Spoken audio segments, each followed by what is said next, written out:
Les assises donc, de l'agriculture ont été portées par le lycée agricole de Saint-Maximin, en lien avec la communauté de communes, un certain nombre d'acteurs tels que la Chambre d'agriculture, la DEAR, qui ont uni leurs forces pour créer ces assises de l'agriculture en Provence verte. Alors pourquoi la Provence verte? Parce que c'est je dirais, le bon territoire en termes de taille pour développer une vraie politique agricole. La commune étant un territoire trop petit, le département étant un territoire trop important. Et ces assises donc, vont permettre de dessiner les grands axes politiques, en tout cas d'être source d'idées pour notre future communauté d'agglomération qui s'appelle Provence Verte et qui aura en son sein une commission agriculture qui devra réfléchir, elle aussi, sur les grandes orientations agricoles à court, moyen et long terme.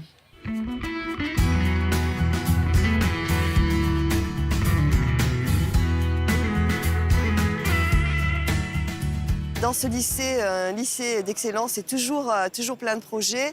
Il y a un vivier de jeunes agriculteurs, les jeunes agriculteurs de demain, qui sont présents et que l'on pourra aider à s'installer très prochainement sur les terres du territoire de la communauté de communes de Sainte-Baume-Mont-Aurélien, qui comprend aujourd'hui 8 communes. Alors, c'est important que ces assises soient ici, présentes aujourd'hui, au cœur de la Provence verte, parce que c'est un symbole fort, c'est un symbole qui montre que tous les acteurs institutionnels, tous les acteurs présents sont actifs et veulent que l'agriculture demain soit une force économique très, très présente sur notre territoire. Ces assises, c'est, je crois, un peu la résultante de 10 ans de travail. Et je pense que le faire dans le lycée de Saint-Maximin, dans le LEAP, eh bien, c'est un beau symbole pour montrer que la formation, c'est aussi un échelon important du développement de l'agriculture et qu'aujourd'hui, où les collectivités se rapprochent des chambres d'agriculture et des agriculteurs en général pour construire des projets agricoles, la formation, l'échelon enseignement agricole est très important. Alors bonjour à toutes et à tous, bienvenue en Provence verte, puisque c'est comme ça qu'il faut le dire, puis c'est le nom de ces assises en Provence verte, des assises de l'agriculture. Alors vraiment, merci à tous d'être présents. C'est un grand plaisir, une grande fierté quand on a travaillé à fédérer, de voir que les gens répondent oui à l'appel de l'invitation.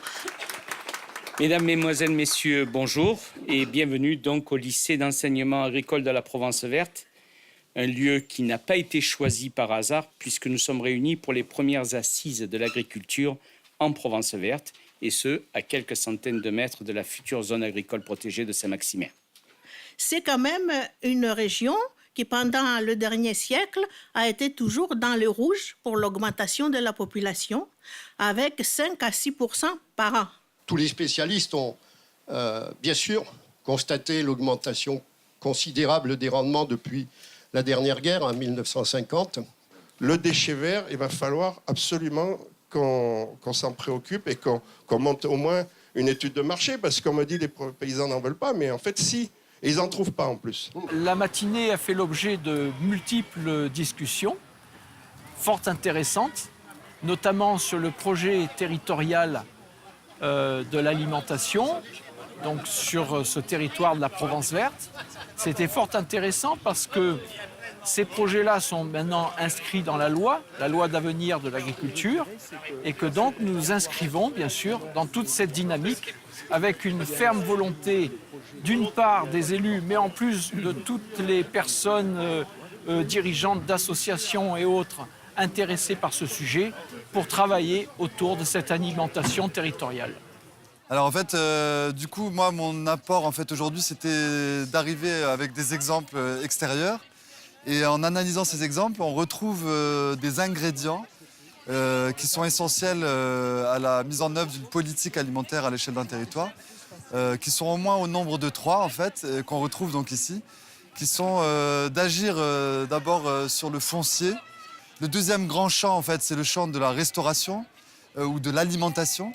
Donc, à quoi bon produire local si on ne retrouve pas ces produits-là dans les assiettes? Et du coup, ça concerne la restauration scolaire, par exemple, la restauration universitaire. Et toutes ces restaurations-là, en fait, elles sont gérées par des collectivités territoriales. Et le troisième grand sujet, en fait, qui est relié à ça, c'est le sujet de la gouvernance alimentaire. C'est-à-dire comment on se met autour de la table tous les acteurs de la chaîne alimentaire, c'est-à-dire de la production à la consommation, mais aussi tous les acteurs de ce que j'appelle de la régulation alimentaire, c'est-à-dire ceux qui font de la prospective, de la création de références, de connaissances, de l'accompagnement des acteurs. Tous ces gens-là aussi ont un rôle essentiel à jouer. Et donc là, on le voit en Provence Verte, on a à la fois un travail avec des gens qui arrivent en parlant du SCOT, du schéma de cohérence territoriale, donc des questions plutôt foncières, un schéma foncier donc porté a priori par la SAFER, la Chambre d'agriculture. On a des questions autour de la restauration collective avec des groupements, circuits courts comme des AMAP, ou des points de vente collectifs comme le projet qu'il y a ici sur le lycée, en fait, de créer un point de vente collectif. Et puis on a des questions de gouvernance, c'est-à-dire comment mettre autour de la table. C'est un peu, je pense, l'esprit de ces premières assises. Des gens aussi variés que justement des organisations professionnelles agricoles, des élus et des agriculteurs. Alors effectivement, le lycée agricole, c'est un établissement donc, sous tutelle du ministère de l'Agriculture. Aujourd'hui, c'est 500 élèves, c'est 50 apprentis. C'est une belle structure d'enseignement qui est très insérée notamment dans le territoire, puisqu'on a créé une exploitation agricole donc, avec une forte diversification de cultures. On a de la production maraîchère, de l'élevage, on a de la production céréalière, on produit des poulets. Et c'est vrai que cette exploitation agricole aujourd'hui, qui est certifiée bio, permet aux jeunes de pouvoir s'investir sur le champ pratique et de pouvoir être accompagnés notamment sur des projets d'installation agricole. L'objectif d'un lycée agricole reste l'installation, surtout sur une agriculture locale qui se cherche, je crois, un axe. Et notamment les élus locaux ont fait vraiment le choix, et je trouve que c'est une belle politique, on fait le choix de réinvestir la paysannerie, l'agriculture, avec des projets qui tournent sur l'alimentation locale, l'alimentation des cantines, des restaurants scolaires, en essayant d'apporter notamment des soutiens financiers par le biais de la région, par le biais de la communauté de communes, de bâtiments qui permettront aux agriculteurs d'avoir des lieux de transformation.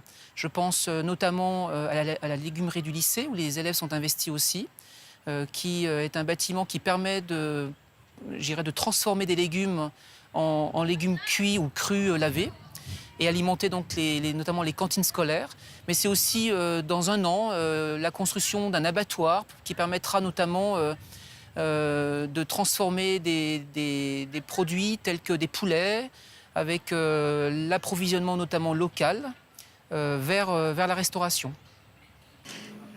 Quelle agriculture? Une agriculture durable, une agriculture partagée, raisonnée, raisonnable, mais qui aura plusieurs volets, plusieurs aspects, avec des circuits courts à développer, des modes de fonctionnement mutualisés, et ça va devenir important. Donc voilà ce que va devenir l'agriculture, ce qu'on désire, ce qu'on souhaite pour demain, c'est justement que cette agriculture soit polyvalente et qu'elle explose complètement, et qui est vraiment aussi notre aspect avec le tourisme, l'agritourisme, qui va se développer très fortement sur un territoire qui en a besoin. Il n'y a pas une agriculture, mais certainement plusieurs agricultures à imaginer. À la fois, on parle de circuits courts, mais il y a aussi une planète à nourrir. On parle de certification bio, de conventionnel. Je pense qu'elle va être à la fois très humaine, cette agriculture. En tout cas, elle redonnera du sens à l'alimentation. Et moi, j'y crois très sérieusement. Mais elle pourra aussi vivre la technologie. Les robots, on parle aujourd'hui, par exemple, de robots en maraîchage ou de systèmes numériques qui permettraient de piloter à distance un certain nombre d'outils. Donc elle sera certainement technologique, mais aussi très humaine. Le mot de la fin, c'est quand on a imaginé un projet comme ça, quand on a envie de redonner ses lettres de noblesse à l'agriculture, quand on voit le succès de ces premières assises, on se dit qu'on a bien fait de communiquer, de partager, d'être ensemble beaucoup plus fort. Donc en tout cas, moi je suis très heureux en tant que directeur d'un lycée agricole de co-porter ces assises. C'est un lycée agricole est un établissement d'enseignement, mais c'est aussi un acteur du territoire. Et je crois que les missions qui sont conférées par le ministère de l'Agriculture aux établissements agricoles permettent à ces lycées agricoles de pouvoir œuvrer aussi sur leur territoire, et notamment auprès des jeunes et de leur accompagnement vers l'installation agricole.